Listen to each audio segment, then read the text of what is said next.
Segundo domingo de Adviento.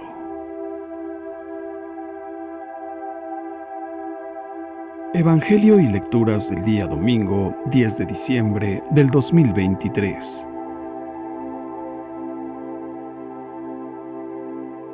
Lectura del libro del profeta Isaías. Consuelen a mi pueblo, dice nuestro Dios. Hablen al corazón de Jerusalén y díganle a gritos que ya terminó el tiempo de su servidumbre y que ya ha satisfecho por sus iniquidades, porque ya ha recibido de manos del Señor castigo doble por todos sus pecados.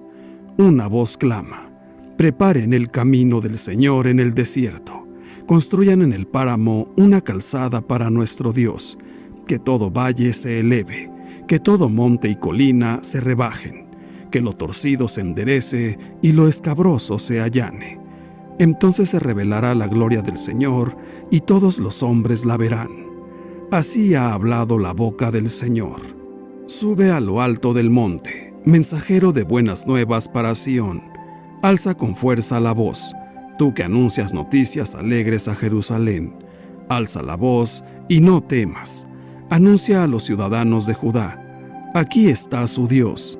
Aquí llega el Señor, lleno de poder, el que con su brazo lo domina todo.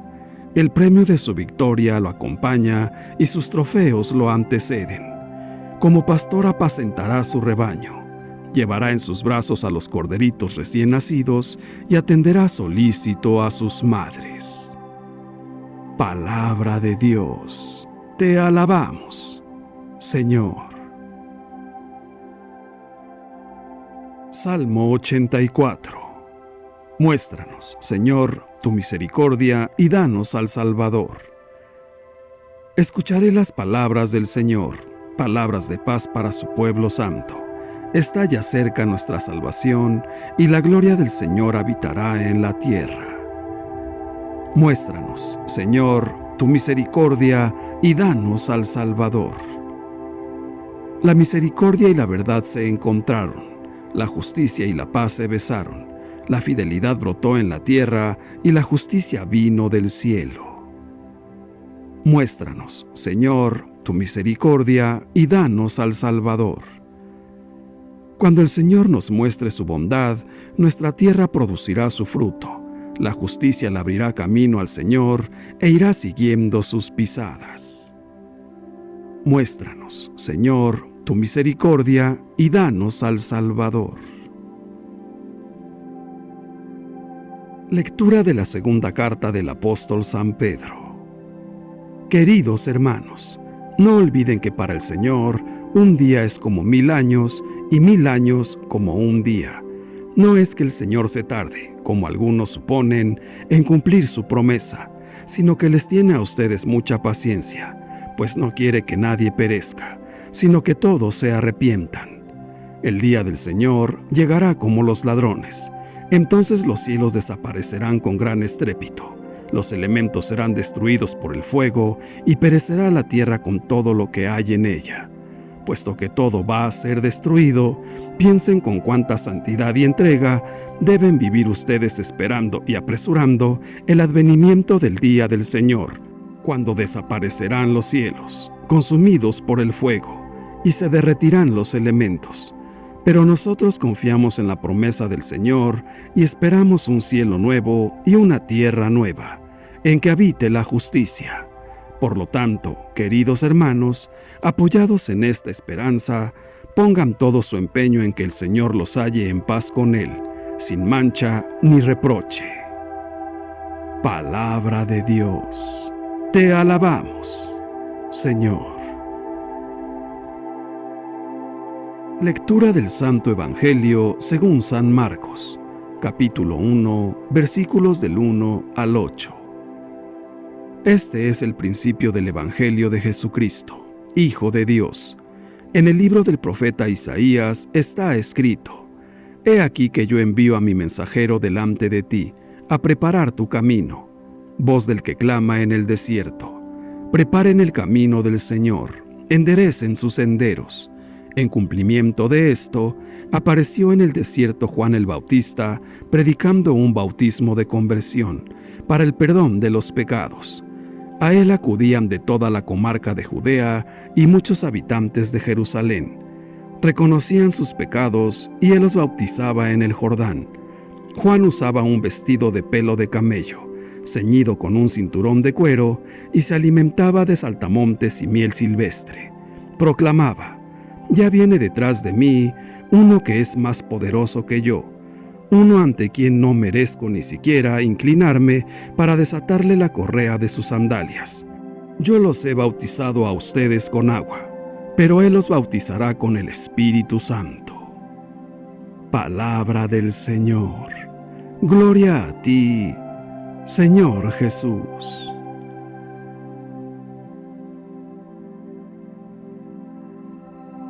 Reflexión. El Evangelio de este domingo presenta la figura y la obra de Juan el Bautista, que señaló a sus contemporáneos un itinerario de fe similar al que el Adviento nos propone a nosotros, que nos preparemos para recibir al Señor en Navidad. Este itinerario de fe es un itinerario de conversión. ¿Qué significa la palabra conversión? En la Biblia quiere decir, ante todo, cambiar de dirección y orientación, y, por tanto, cambiar nuestra manera de pensar. En la vida moral y espiritual, convertirse significa pasar del mal al bien, del pecado al amor de Dios. Esto es lo que enseñaba el Bautista, que en el desierto de Judea proclamaba un bautismo de conversión para perdón de los pecados. Recibir el bautismo es un signo externo y visible de la conversión de quienes escuchaban su predicación y decidían hacer penitencia. Ese bautismo tenía lugar con la inmersión en el Jordán, en el agua, pero resultaba inútil. Era solamente un signo y resultaba inútil sin la voluntad de arrepentirse y cambiar de vida. La conversión implica el dolor de los pecados cometidos, el deseo de liberarse de ellos, el propósito de excluirlos para siempre de la propia vida. Para excluir el pecado, hay que rechazar también todo lo que está relacionado con él, las cosas que están ligadas al pecado. Y, esto es, que también hay que rechazar la mentalidad mundana, el apego excesivo a las comodidades, el apego excesivo al placer, al bienestar, a las riquezas. El ejemplo de este desapego nos lo ofrece una vez más el Evangelio de hoy en la figura de Juan el Bautista, un hombre austero que renuncia a lo superfluo y busca lo esencial. Este es el primer aspecto de la conversión: desapego del pecado y de la mundanidad, comenzar un camino de desapego hacia estas cosas. El otro aspecto de la conversión es el fin del camino, es decir, la búsqueda de Dios y de su reino. Desapego de las cosas mundanas y búsqueda de Dios y de su reino. El abandono de las comodidades y la mentalidad mundana no es un fin en sí mismo, no es solo un compromiso para hacer penitencia. El desapego no es un fin en sí mismo, sino que tiene como objetivo lograr algo más grande, es decir, el reino de Dios, la comunión con Dios, la amistad con Dios. Pero esto no es fácil, porque son muchas las ataduras que nos mantienen cerca del pecado, y no es fácil. La tentación siempre nos tira hacia abajo, nos abate, y así las ataduras que nos mantienen cercanos al pecado: inconstancia, desánimo, malicia, mal ambiente y malos ejemplos. A veces el impulso que sentimos hacia el Señor es demasiado débil y parece casi como si Dios callara. Nos parecen lejanas e irreales sus promesas de consolación, como la imagen del pastor diligente y solícito, que resuena hoy en la lectura de Isaías. Y entonces sentimos la tentación de decir que es imposible convertirse de verdad. ¿Cuántas veces hemos sentido este desánimo y decimos: no puedo hacerlo? Lo empezamos un poco y luego volvemos atrás. Y esto es malo, pero es posible. Cuando tengamos esa idea de desanimarnos, no nos quedemos ahí, porque son arenas movedizas, las arenas movedizas de una existencia mediocre. La mediocridad es esto: ¿Qué se puede hacer en estos casos cuando quisiéramos seguir, pero sentimos que no podemos? En primer lugar, recordar que la conversión es una gracia. Nadie puede convertirse con sus propias fuerzas. Es una gracia que nos da el Señor y que, por tanto, hay que pedir a Dios con fuerza. Pedirle a Dios que nos convierta a Él, que verdaderamente podamos convertirnos, en la medida en que nos abrimos a la belleza, la bondad, la ternura de Dios.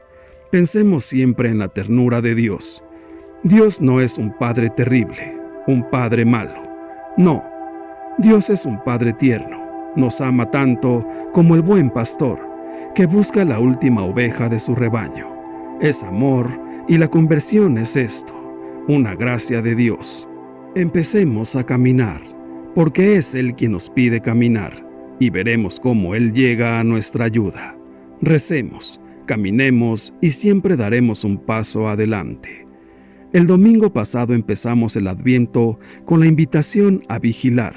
Hoy, segundo domingo de este tiempo de preparación a la Navidad, la liturgia nos recuerda que este es un tiempo para reconocer los vacíos y para allanar las asperezas, de manera que fomentemos un ambiente propicio y un espacio adecuado para que venga Jesús a nuestras vidas. Como hablaba en su momento al pueblo, anunciándole el final del exilio en Babilonia y el regreso a Jerusalén, el profeta Isaías nos dice también hoy a nosotros, que todo valle se eleve, que todo monte y colina se rebajen, que lo torcido se enderece y lo escabroso se allane. Un vacío en nuestra vida puede ser, además de los muchos pecados de omisión, el hecho de que no recemos o recemos poco. Otro vacío podría ser, por ejemplo, la falta de interés por las personas más necesitadas de ayuda, no solo materialmente, sino también espiritualmente. Como Juan el Bautista, estamos llamados a abrir caminos de esperanza y a prestar más atención a las necesidades de nuestros semejantes. Los montes y los cerros que deben ser rebajados son el orgullo, la soberbia, la prepotencia. Debemos asumir actitudes de mansedumbre y de humildad, y así preparar la venida de nuestro Señor. Y Él, que es manso y humilde de corazón, nos pide que eliminemos todos los obstáculos que solemos poner en nuestras relaciones con el Señor y con nuestros hermanos. De esta forma, se revelará la gloria del Señor y todos los hombres verán su salvación. Estas acciones, sin embargo, han de cumplirse de buen grado y con alegría, porque están encaminadas a la preparación de la llegada de Jesús. Cuando esperamos en casa la visita de una persona querida, preparamos todo con cuidado y con detalle. Del mismo modo, debemos prepararnos para la venida del Señor. El Salvador que esperamos es capaz de transformar nuestra vida con su gracia, con la fuerza del Espíritu Santo, con la fuerza del amor. En efecto, el Espíritu Santo infunde en nuestros corazones el amor de Dios, fuente inagotable de purificación, de vida nueva y de libertad. A lo largo de este nuevo año litúrgico, los cristianos católicos iremos leyendo los domingos el Evangelio de San Marcos. Su pequeño escrito arranca con este título: Este es el principio del Evangelio de Jesucristo, Hijo de Dios. Estas palabras nos permiten evocar algo de lo que encontraremos en su relato. Con Jesús comienza algo nuevo. Es lo primero que quiere dejar claro San Marcos. Todo lo anterior pertenece al pasado. Jesús es el comienzo de algo nuevo e inconfundible. En el relato, Jesús dirá que el tiempo se ha cumplido. Con él llega la buena noticia de Dios. Esto es lo que están experimentando los primeros cristianos. Quien se encuentra vitalmente con Jesús y penetra un poco en su llegada, sabe que con él empieza una vida nueva, algo que nunca había experimentado anteriormente.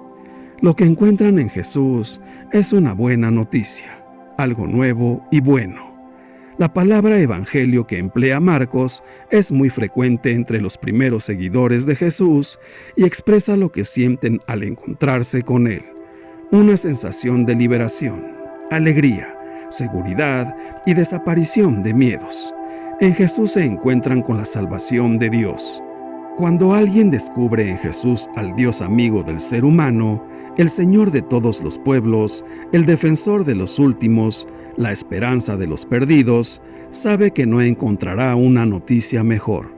Cuando conoce el proyecto de Jesús de trabajar por un mundo más humano, digno y dichoso, sabe que no podrá dedicarse a nada más grande. Esta buena noticia es Jesús mismo, el protagonista del relato que va a escribir San Marcos. Por eso su intención primera no es ofrecernos doctrina sobre Jesús ni aportarnos información biográfica sobre él, sino seducirnos para que nos abramos a la buena noticia que solo podremos encontrar en él. San Marcos le atribuye a Jesús dos títulos, uno típicamente judío, el otro más universal. Sin embargo, reserva a los lectores algunas sorpresas. Jesús es el Mesías al que los judíos esperaban como liberador de su pueblo, pero un Mesías muy diferente del líder guerrero que muchos anhelaban para destruir a los romanos. En su relato, Jesús es descrito como enviado por Dios para humanizar la vida y encauzar la historia hacia su salvación definitiva. Esa es la primera sorpresa. Jesús es hijo de Dios, pero no dotado del poder y la gloria que algunos hubieran imaginado. Un hijo de Dios profundamente humano, tan humano que solo Dios puede ser así. Solo cuando termine su vida de servicio a todos, ejecutado en la cruz, un centurión romano confesará: verdaderamente, este hombre era el Hijo de Dios. Y esa es la segunda sorpresa. Son bastantes las personas que ya no aciertan a creer en Dios. No es que lo rechacen, es que no saben qué camino seguir para encontrarse con Él. Y, sin embargo, Dios no está lejos. Oculto en el interior mismo de la vida, Dios sigue nuestros pasos, muchas veces errados o desesperanzados, con amor respetuoso y discreto. ¿Cómo percibir su presencia? San Marcos nos recuerda el grito del profeta en medio del desierto: preparen el camino del Señor, enderecen sus senderos. ¿Dónde y cómo abrir caminos a Dios en nuestras vidas? No hemos de pensar en vías espléndidas y despejadas por donde llegue un Dios espectacular.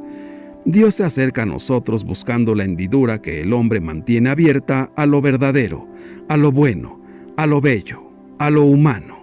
Son esos resquicios de la vida a los que hemos de atender para abrir caminos a Dios. Para algunos, la vida se ha convertido en un laberinto.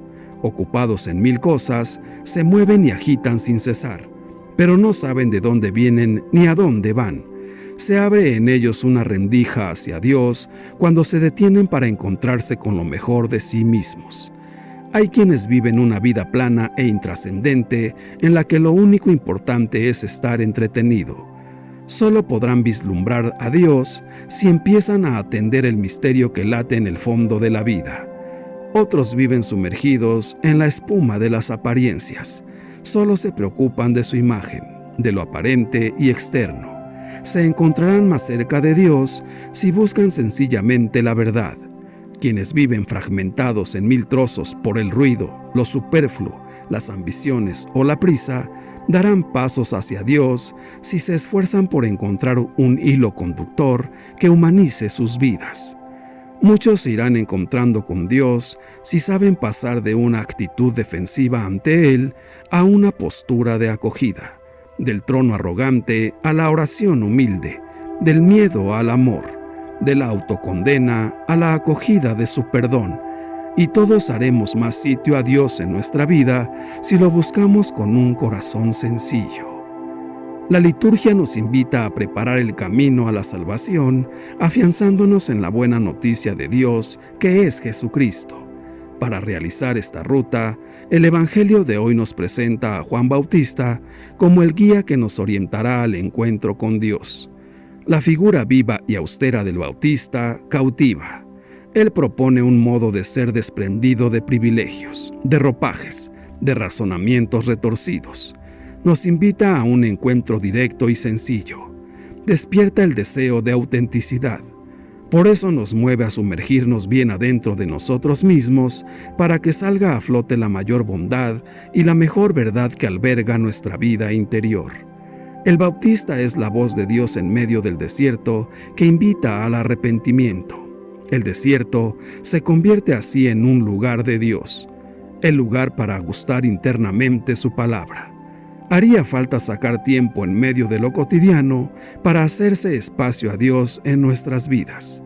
El desierto es también lugar para la transformación y para rehacerlo todo, especialmente cuando se derrumba la esperanza y cuando la vida parece perderse, porque el desierto nos deja en la intemperie, colocándonos en la dirección de lo que realmente colma de sentido la existencia. Y esto nos dispone a considerar lo mejor de nosotros mismos y de los demás.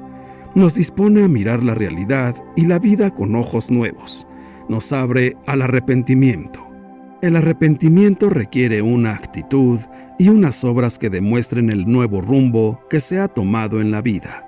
Pero desvirtuaríamos el Evangelio si consideráramos el arrepentimiento como un asunto privado, sin un cambio que implique el compromiso por el bienestar de los demás. Para Juan el Bautista, el arrepentimiento coloca en la dirección del bautismo con Espíritu Santo que practicará Jesús, un bautismo que convierte en personas nuevas, transformadas desde lo más íntimo de cada quien, personas liberadas para planos superiores de generosidad y para una estrecha relación de solidaridad con los demás por la fraternidad y la comunión. Este Evangelio nos está convocando a la audacia de fundar la propia vida en Jesucristo. Que no tengamos miedo a limpiar el alma, a ennoblecer el corazón, a ablandar la dureza de la mente y a encaminarnos hacia la salvación. Por medio del profeta Isaías, el Señor infunde esperanza y consuelo a su pueblo, pues regresará junto a él, le perdonará y, cariñosamente, le tomará en brazos. Por eso pide que desde Sión se envíe un emisario que anuncie en el desierto: preparen el camino del Señor, enderecen sus senderos. Él vendrá a traernos la paz y la justicia, la misericordia y la fidelidad, la salvación y la gloria. El Señor regresará en algún momento. No sabemos cuándo, pero es seguro que lo hará. Por ello debemos tener paciencia, procurando estar siempre bien preparados, para que el Señor nos encuentre en paz, limpios e irreprochables. San Marcos comienza su Evangelio hablándonos del anuncio de San Juan el Bautista. Él es el mensajero del que nos habló el profeta Isaías, el que proclama en el desierto la venida del Salvador y el que ayuda al pueblo a prepararse para tal acontecimiento. Así es, San Juan Bautista ofrece al pueblo un purificador bautismo de arrepentimiento y conversión interior, para que todos los que lo deseen puedan vivir el reino de Dios. La primera cosa grande que ha hecho Juan el Bautista es anunciar a Jesucristo. Otra cosa que ha hecho es que no se ha apoderado de su autoridad moral. A Juan se le había dado la posibilidad de decir: yo soy el Mesías, porque tenía mucha autoridad moral. Todo el mundo iba donde él, y el Evangelio narra que Juan le decía a todos que se convirtieran, y los fariseos, los doctores, veían esta como su fuerza. Era un hombre recto. Le preguntaban si era él el Mesías, y, en el momento de la tentación, de la vanidad, podía poner una cara de circunstancia y decir: pero no lo sé, con una falsa humildad. Sin embargo, ha sido claro: no, yo no lo soy. Ya viene detrás de mí uno que es más poderoso que yo, uno ante quien no merezco ni siquiera inclinarme para desatarle la correa de sus sandalias. Juan ha sido claro, no ha robado el título, no se ha apoderado del trabajo. Esto es, por tanto, la segunda cosa que ha hecho él, que lo hace un hombre lleno de verdad, no robando la dignidad. La Escritura divina no cesa de hablar y gritar, como se escribió de Juan, que es la voz que grita en el desierto. Juan no gritó solamente cuando dijo: preparen el camino del Señor, enderecen sus senderos, sino que hoy mismo sigue su voz resonando en nuestros oídos, y con el trueno de su voz sacude el desierto de nuestros pecados. Y aunque ha pasado mucho tiempo, su palabra sigue todavía viva. También a nosotros nos dice hoy: preparen el camino del Señor. Así pues, la Escritura divina no cesa de gritar y hablar. Se nos manda preparar el camino del Señor, no de las desigualdades del camino, sino de la pureza de la fe, porque el Señor no desea abrirse un camino en los senderos de la tierra, sino en lo secreto del corazón. Pero veamos cómo Juan el Bautista, que nos manda preparar el camino del Señor, se lo preparó él mismo al Salvador. Dispuso y orientó todo el curso de su vida a la llegada de Cristo. Fue, en efecto, amante del ayuno, humilde y pobre, y describiendo todas estas virtudes, dice el evangelista: Juan iba vestido de piel de camello, con una correa de cuero a la cintura, y se alimentaba de saltamontes y miel silvestre. ¿Cabe mayor humildad en un profeta que, despreciando los vestidos finos, cómodos y elegantes, prefiere cubrirse con la aspereza de la piel de camello? ¿Cabe fidelidad más ferviente que tener la cintura ceñida y estar siempre dispuesto para cualquier servicio? ¿Hay abstinencia más admirable que, renunciando a las delicias de esta vida, decide alimentarse de saltamontes y miel silvestre? Todas estas cosas de que se servía el profeta eran en sí mismas una profecía, pues el que el precursor de Cristo llevara un vestido trenzado con los ásperos pelos del camello, ¿qué otra cosa podía significar sino que el venir Cristo al mundo se iba a revestir de la condición humana que estaba tejida de la aspereza de los pecados? La correa de cuero que llevaba a la cintura, ¿qué otra cosa demuestra sino nuestra frágil naturaleza que antes de la venida de Cristo estaba dominada por los vicios, mientras que después de su venida ha sido encarrilada a la virtud? Con Juan el Bautista, el Espíritu Santo inaugura, prefigurándolo, lo que realizará con Cristo y en Cristo, el volver a dar al hombre la semejanza divina. El bautismo de Juan con agua era para el arrepentimiento. El de Jesús con el Espíritu Santo será un nuevo nacimiento. He ahí el Cordero de Dios, el que bautizará al mundo con el Espíritu Santo. Ese es el modo con el que Jesús hará florecer nuestro desierto, nuestras vidas. Es precisamente el de bautizarnos con el Espíritu Santo. El Espíritu Santo es el amor personificado, y el amor es la única lluvia que puede detener la progresiva sequía espiritual de nuestro corazón. Hermanos míos, en este tiempo de Adviento debemos estar siempre atentos y percatarnos de que siempre habrá alguien que necesita de nosotros, y es ahí donde debemos de actuar, donde debemos testimoniar el ser verdaderos cristianos católicos, que esperan la llegada de su Señor, obedeciendo y cumpliendo la voluntad de Dios. Es la forma correcta de estar en espera de nuestro Señor, nuestro Dios, nuestro Salvador Jesús. Enderecemos, pues, nuestros senderos. Padre nuestro, abre nuestros ojos, Señor, para que podamos verte a ti en nuestros hermanos y hermanas. Abre nuestros oídos, Señor, para que podamos oír las invocaciones de quien tiene hambre, frío y miedo, y de quien está oprimido. Abre nuestro corazón, Señor, para que aprendamos a amarnos los unos a los otros como tú nos amas. Ayúdanos, Padre, a mantenernos firmes en la fe mientras esperamos la llegada gloriosa de tu Hijo amado Jesús. Ven, Todopoderosísimo Espíritu Santo, Divino Espíritu de luz y amor. Ayúdanos para que nuestro entendimiento esté siempre lleno de tus divinas inspiraciones y enseñanzas. Que nuestro corazón se inflame siempre del amor de Dios para poder compartirlo a nuestros prójimos. Que nuestra voluntad sea siempre conforme a tu divina voluntad. Que toda nuestra vida sea fiel imitación de la vida de Jesús y conforme a sus virtudes. Gracias, Espíritu Santo. Señor Jesús, queremos vivir conforme a tu enseñanza hoy y cada uno de nuestros días. Queremos obedecerte y cumplir nuestra misión. Nuestro gran deseo es agradarte en todo lo que hacemos. Es de gran bendición tenerte como nuestro Señor y Salvador.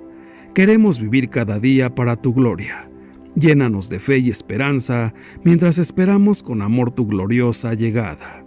Gracias por estar siempre a nuestro lado. Santísima Virgen María, ayúdanos a estar atentos como tú, para que reconozcamos la voz de Dios y su llamada. Aviva en nosotros el deseo de seguir sus pasos, confiados en su promesa. Ayúdanos a dejarnos tocar por su amor, para que podamos tocarlo en la fe. Ayúdanos a desprendernos cada vez más del pecado y de la mundanidad, para abrirnos a Dios, a su palabra, a su amor, que regenera y salva. Ayúdanos a estar preparados todos los días para recibir a tu Hijo amado en nuestros corazones. Dios te salve María. Gloria al Padre, y al Hijo, y al Espíritu Santo, por los siglos de los siglos. Amén. Que Dios nos bendiga a todos. Amén.